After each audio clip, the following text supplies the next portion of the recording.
What's up, guys? Welcome back to the 2013 MLG Spring Championship event. You're watching StarCraft 2 Heart of the Swarm, and we're deep into Saturday. We got Polt versus Deer. Polt taking game 1 in this best of 3. And that was such an intense game. I mean, Polt was in control. It all started with taking down that third Nexus and also deflecting every harassment attempt that Deer threw at him. And such a great performance by him. But you know what? That game, it was amazing that the game actually went on, and Polt was deflecting attempt. He was killing the third over and over again, and Deer hanged on for as long as he did. So on the second map, I mean, Polt's got to put up the same performance. Deer is just not a guy you can take lightly. Yeah, no, you're absolutely right. If there's anyone capable of coming back from being down 1-0 against a Terran in this tournament, against someone who's currently living in the United States, it's probably Deer. Similarities between QXC and Polt. That's what I was trying to go for there. Some of y'all got that. All right. So, countdown has begun. Game 2 between Deer and Polt about to begin. It's going to be on Bel'Shir Vestige. Deer has some work to do. He must win 2 in a row once again, or he'll be knocked to the lower bracket. This is a map where it's a shorter walking distance between the two bases. Of course, it's also a much less wide open map. So a lot of these Zealot running by attempts aren't going to be quite as effective. So Deer might back off of them a bit and focus more on defending his bases and going for the major engagements. We'll have to see what happens. Here we are on Bel'Shir Vestige as I introduce our players in the top left-hand location. He's down 1-0. And he needs your support. Representing Team STX, coming all the way from Korea to participate in this tournament, he is Deer.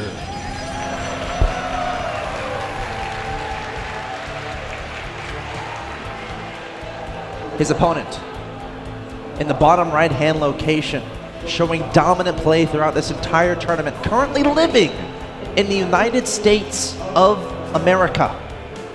Currently attending the University of Texas, on the verge of 2-0ing one of the most formidable players in the world. Representing CM Storm, he is Polt.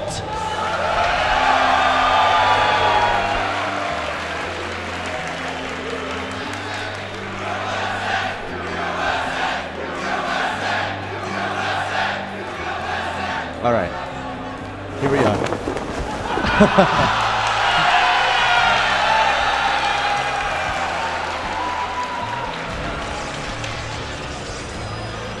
This crowd is awesome, man.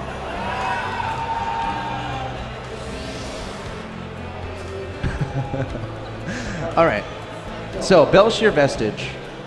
A little bit, well, talking about rush distances, not too crazy of a difference. It's a pretty average map. I mean, it's of course relative to Whirlwind. Sure. It's a little bit of a closer map. You can get to your opponent a little bit faster. Also, of course, Reapers are a little stronger on this map as opposed to Whirlwind. There's more angles that jump up into your opponent's base. It looks like Polt is not going to go for any Reapers. In fact, no gas yet from the Terran player. He's going to follow up this barracks with a command center. And that's not an ability we've seen lately. In fact, normally if Terran wants the early command center, they just pop it down really early. But perhaps he was wary that Deer would do something to try to take advantage of a command center first opening. Yeah, both these guys opening up the same as last time. Of course, we do have a Zealot in production here from Deer. Now, this is one of those things where if your opponent builds an engineering bay or natural, you're going to want to let that Zealot finish. But generally, most part, wow, he already has a Zealot on the field. Yeah, did he chrono boost that out?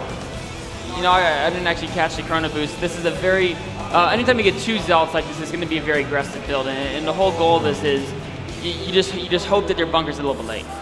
Or if their bunker's not late, you can run by to someone do some damage. SCV versus Probe. SCV wins that, of course, because it does have that 5 extra hit points, but the Zealot comes in, says, leave my buddy alone. SCV trying to get the Probe. The Zealot stole the kill. The Zealot. You know, that Probe did almost all the work. Okay, hold on, though. We got a Zealot approaching Polt side of the map. Okay, the bunker does finish, so this Zealot is not going to accomplish much. Oh, he's going to just run straight by. Well, but there's 3 Marines. Yeah, they're going to chase him. So I mean, it's basically a scouting Zealot. So he's not really going to do anything. He's going to scout his opponent now. He's going to see the gas timings. That's always helpful. And what you do is you click on the gas geyser to see how long they've been up for, how much gas is there available, and then you can tell your opponent's like potential tech tree, right? Is there 100 gas mine? Okay, his building factory could just be started, right? If there's 300 gas mine, oh, he's had gas for a while. He could have a factory already done and a starport on the way. Ooh, we got a Stargate in the back here from Deer. And if we think about this best of 3, obviously if we think about game 1, there was an Oracle in the early game, but it was hallucinated. This game we might see Deer go for a real one, which could really throw Polt a little bit off guard. And he's actually following up the Stargate with double gateways, and he doesn't really need those gateways for defensive purposes. Sure. That's when we can start building up a gateway force, and he could turn this into, it's going to be Oracle. Oh! Can he spot it? No, he's not. No. He tried. So this Oracle harass could be turned into some type of gateway Oracle attack, and those can be very effective. You can lure enough Marines into main, the bunker's undefended, you can swarm it over with mass gateway units. Polt's going to have that factory up though, so if he goes for Widow Mines, those can often be a great response to the Oracles. All right, he hasn't identified it just yet, but if we remember last game, he had the Marines in his mineral line, and he does this game. Just to make sure that if an Oracle comes in, he will be prepared. 6 Marines is the number you want against that Oracle. Polt's Marines are always where they should be. Sure. They're never like wandering off in the map when his base is being attacked. They're always, he's saying, what's the threat right now? Yep. Well, I know he expanded. There's no threat of a frontal mass attack quite yet from the minute or 2, but he could harass me. So why should I have the Marines in the front? Only there's a bunker with 1, 2, maybe 3 Marines, but I need to have some of my mineral lines as well. Of course, the natural SCVs, they can run toward the bunker. A little bit vulnerable though. The Oracle's coming in here. Great Polt's reaction time there for Polt. 1 mule getting taken down. 4 Marines here, not going to be enough. Great control here from Deer so far, not losing any health. Running into those Marines. And Polt takes the Oracle out. That first Oracle is so important because that's your scouting utensil for the next 2 minutes of the game. Yep. Even if you can't get too many SCV kills, you're relying on the Oracle to keep poking on the Terran base, see if they're getting the 3rd command center, when their upgrade timing is, if they're moving out, their medevac timing. All these things are so important. In fact, Polt's actually going for a siege tank. And Deer would love to know this. He did get a 2nd Oracle. That's going to cross the map, and hopefully that'll tell him what's going on because a siege tank is not the typical Terran opening. This can turn into a very deadly 2-base push. Yeah, it looks like that's exactly what Polt is going for. Can be very good on this map. The Oracle charging into the main base. Marines are there. Can he see the tank? He sees the tech lab on the factory, and that's great to see. Yep, he sees the tank. So now Deer should have a really good idea of what is going on. Great scouting with this Oracle. Let's see how he reacts. The Twilight Council about to finish +1 armor.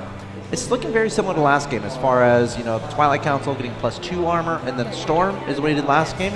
But of course, this game, a little bit of adjustment might be made based on what he sees from his opponent as far as that tank play is concerned.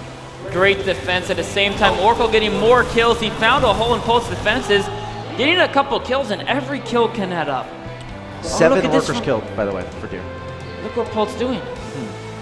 He's adding 2 more factories, man. Whoa. This is crazy, but he's getting Stimpak as well. This is going to be a Marine Hellbat tank timing, and this can be very scary because Hellbat's tanks so well and to deal with the Zealots. And then, of course, Stalkers get blown up by tanks. And then other things like Immortals are going to be very weak to the Marines and the Hellbats. If Deer can identify this and get either some Archons, some Templar, or some Colossi on the field, he's going to be in trouble. This is one of those builds that these pro players keep in their back pocket to bring out in these very important matches. I think he spotted the, well. Yeah, he did. He spotted one of them at least. So he should know. Medevac trying to chase down this Oracle. Needs to have 1 more afterburn and King. Oracle's getting further and further away. Deer was even thinking about saving it, but the Widowmine, took a piece of maybe Zealot was taken out there or something. That's a really cool spot to put a Widowmine. Just keep he's giving the Marines support. Gonna get the Oracle. He did. Revelation goes down, but that's a small consolation for the Oracle being dead. Yep. Marines now have little crowns on their heads. They're going to be shunned by the rest of their Terran forces. Stay away from me.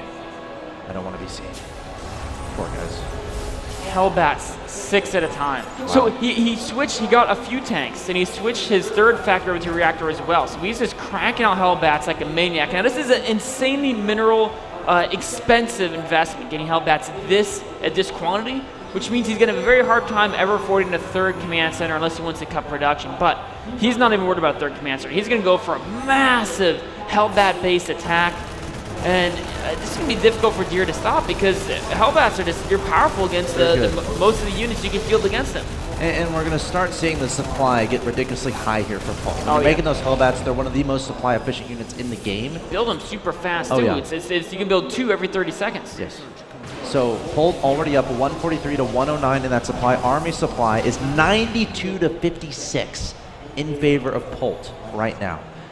So this means that Deer is going to have to be ridiculously cost efficient with the Storms. That's going to be very important. Storms and Force Fields. Of course, Force Fields another great way to field Hellbats. Oh, a great Storm. Another Storm onto the Army. Pult a little bit slow in reacting, sieging up the tanks, but Deer pouncing like a lion, able to try to clean up this Army. But the Hellbats are so strong, pushing back the Army, and Pult is still going to be on the offensive. Deer backing up, trying to warp in reinforcements. Zealots come in, but Hellbats are incredibly good against those charge bots. And what's going to stop this Army from Pult? There is that one Archon, that's the key guy. He can really try to take down those Hellbats, but on his own, there's still so many. Vikings being netted. A Storm going down, the Immortal trying to help out as well. Photon Overcharge, desperately trying to get work done, but more Hellbats coming forward here from Pult. I think Deer is going to eventually hold this off. I mean, it's possible, but no, more units coming in here from Pult, showing how strong this unit composition can really be. Deer's going to push him back for now, but he lost a lot of his expensive units. Of course, Pult lost his medevacs there as well. The Hellbats are easily replaced, but the medevac count has been reset, and he hasn't identified the third base of Deer. That's up.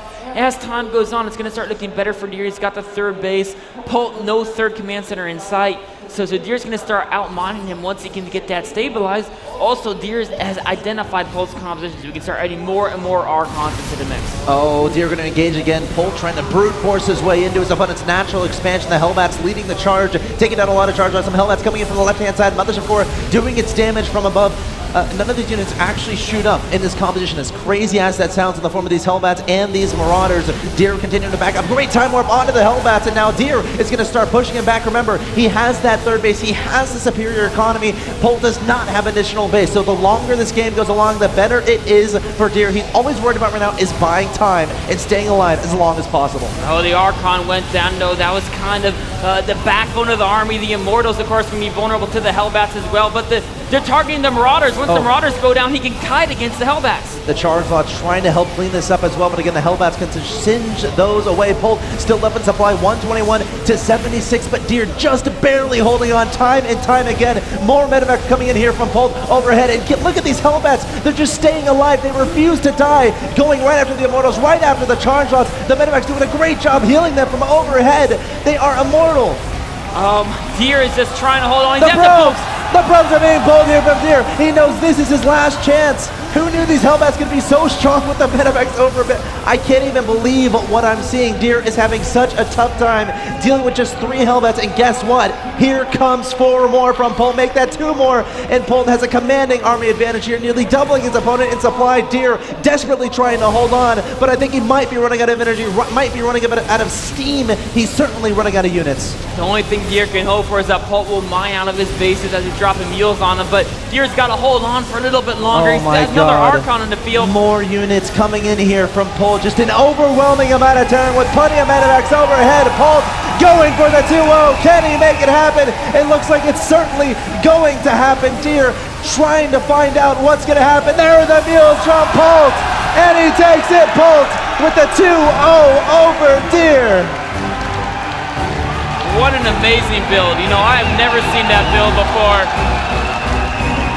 Pult showing something new every single game, man.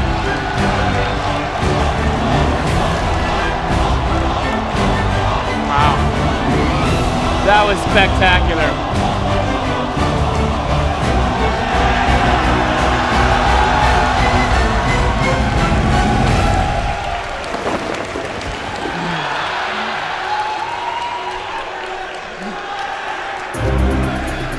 Wow. You know, that was such a creative build. He got a couple tanks so he can deal with force fields early, right? So you can siege him up, outrange him. Then he switched to pure Hellbat production to reinforce very quickly with that fast production rate. The Marauders in the back with Stim and Concussive to prevent the retreat. A beautiful, beautiful strategy built by Pult. We've seen the Hellbat drops, but we haven't seen that mass Hellbat invasion quite yet, and Pult's showing his strength. What spectacular play there from Pult. I still have some chills on my body. Just amazing. This crowd You guys have been phenomenal all day long. Seriously. Absolutely amazing. The energy y'all are providing. Phenomenal, phenomenal work, you guys. Seriously. If there's not a Reddit thread about y'all, I'm going to make one when I get to my hotel room. But that, again, fantastic work all day long. I love the energy y'all are bringing. But that's going to wrap it up for today, guys. Tomorrow, we start at 10 a.m. I'm going to be there at 10 a.m. Are you going to be there at 10 a.m., Nick? I'll be there at 8:30 a.m. What about you guys? 10 a.m.? Big shout out to all of our community casters. I think the community streams are done for today. Of course, huge thanks to NASL for helping out, and huge thanks to all the casters on all of the 4 additional community streams. You guys did a great job. And again, if you guys can please show them some love. I know they worked hard all weekend long to bring you all of that additional coverage for you guys watching online. But that being said, be sure to tune in tomorrow, 10 a.m. This has been Axeltoss and Axelab, bringing you Pulse victory there over Deer. We'll see you bright and early tomorrow, Championship Sunday.